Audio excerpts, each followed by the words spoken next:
Have you ever opened your mouth to say something in English and then closed it again? No words came out. Your mind went blank.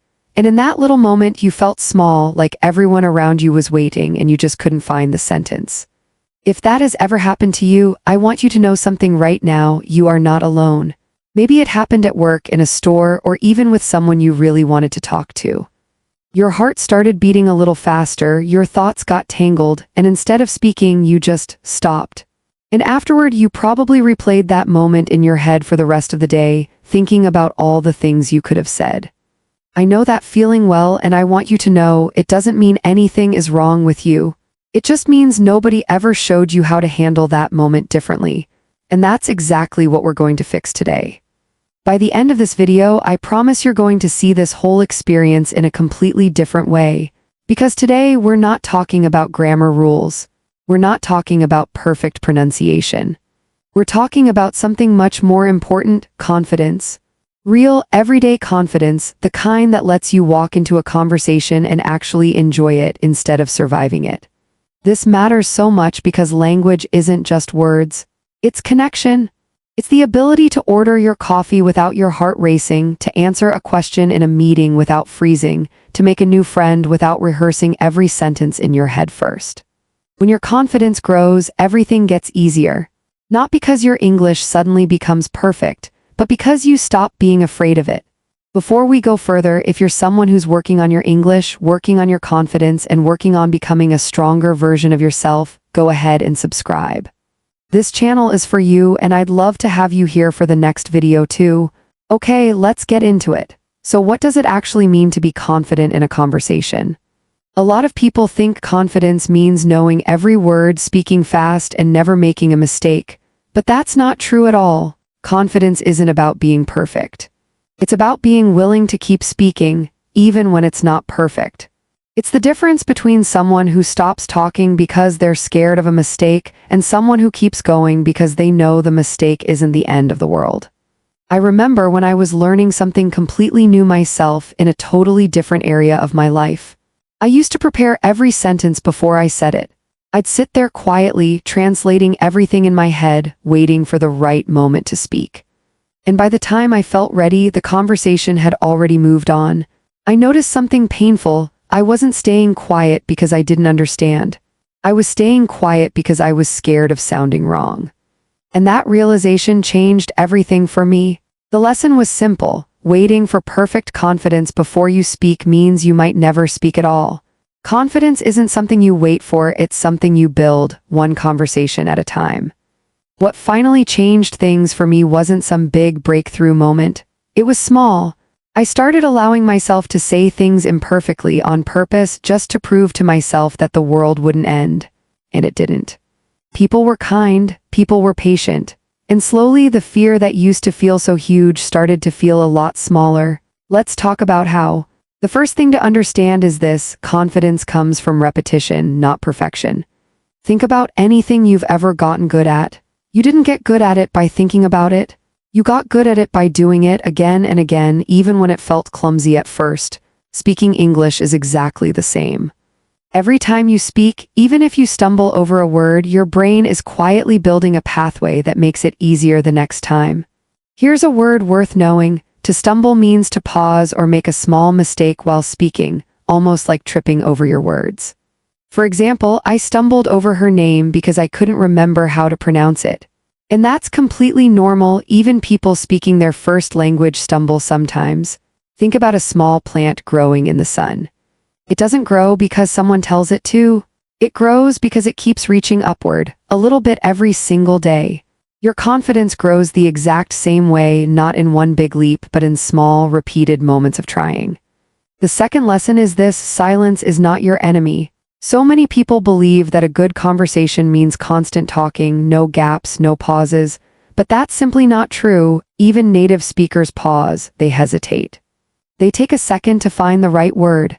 That brings us to another useful word. To hesitate means to pause for a moment because you're unsure or thinking. For example, she hesitated before answering because she wanted to choose her words carefully. Hesitating doesn't mean you're weak in the language, it means you're thinking, which is exactly what a real conversation looks like. Here's the interesting part. When you accept that pauses are normal, something shifts inside you. You stop panicking during silence and instead you use it. You breathe, you think, and then you speak calmly instead of rushing out broken sentences just to fill the space with noise. Now let's talk about something a lot of people find intimidating: small talk. That light, easy conversation about the weather, your weekend, or how your day is going. Small talk is simply casual, friendly conversation about everyday topics, nothing deep, nothing complicated. For example, we made small talk while waiting in line at the coffee shop. A lot of learners think small talk should come naturally, like a personality trait. But it's not a personality trait, it's a skill, and skills can be learned. You might be thinking, but I don't know what to say. Here's a simple secret: you don't need something clever, you just need something honest.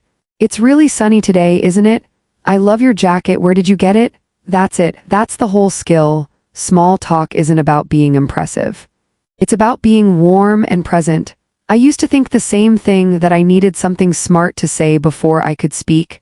But here's what I realized: the goal of small talk isn't to sound intelligent.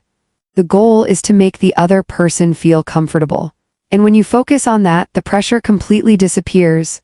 Now there's one more thing we need to talk about, and it might be the most important lesson of all: mistakes are proof that you're trying. Here's a word that fits perfectly here. Awkward means slightly uncomfortable or embarrassing, usually in a social situation. For example, there was an awkward silence after I forgot his name. And yes, awkward moments happen.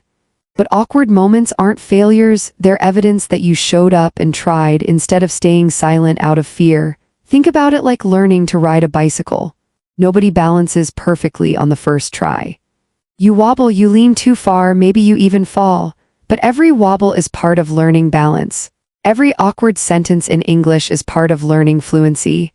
That brings us to another important word: fluency. Fluency means being able to speak smoothly and naturally without constantly stopping to translate in your head. For example, after months of practice, her fluency really improved. And here's something encouraging: fluency isn't about knowing every word, it's about comfort. The more comfortable you become, the more fluent you sound, even with simple vocabulary.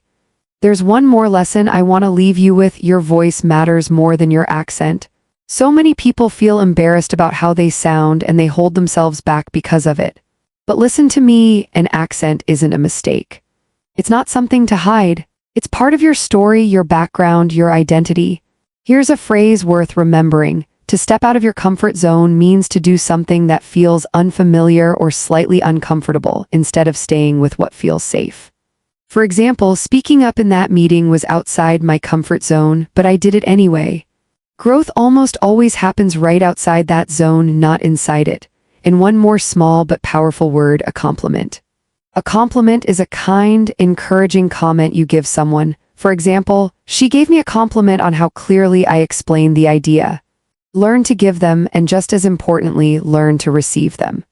Confidence grows in an environment of kindness, and you can create that environment even in your own head just by being a little kinder to yourself. So what can you actually do starting today? First, today, try this: start one small conversation, even just 3 sentences long. It could be with a cashier, a coworker, or even yourself in the mirror. Second, instead of preparing the perfect sentence in your head, just start speaking.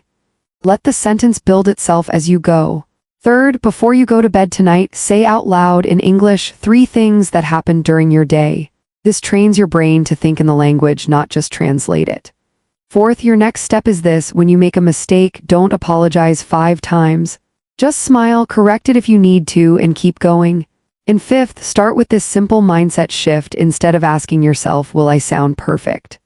Ask yourself, will I be understood? That question alone will make you far more relaxed and far more willing to speak.